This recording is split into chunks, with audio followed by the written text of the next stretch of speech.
Arestado ang isang babaeng nagbebenta umano ng abortion pills online. Na-trace siya matapos ituro ng rider na pinag-deliver ng mga kontrabando. Nakatutok si John Consulta. Exclusive. Sa CCTV footage sa isang kondo sa Makati City, kita ang pagdating ng isang rider at paghinto sa tapat ng isang babae.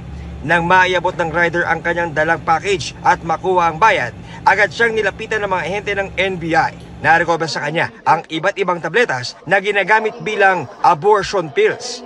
Dahil nag-deliver lang umano, itinuro ng rider ang sender ng package. Kaya nagkasa ng operasyon ang NBI Dangerous Drugs Division. Huli ang 36 anyos na babaeng seller ng pills na pampalaglag ng bata.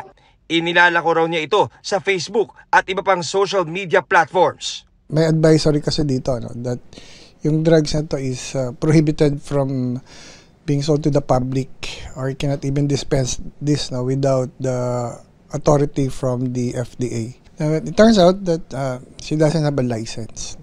Ayon sa NBI, mga pinaghalo-halong gamot tulad ng Cytotec at Chinese na tabletas ang pinapadala sa kanyang mga parokyano.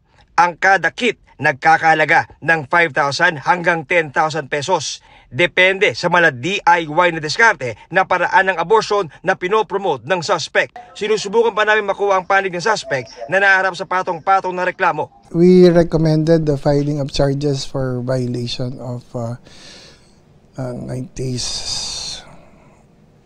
the FDA law in relations to the Cybercrime Prevention Act. And also pharmacy law. To those people who are inclined na gumamit ng mga products na to, for whatever reason, you should be careful. Your life could be at risk. Para sa GMA Integrated News, John Consulta, nakatutok 24 oras.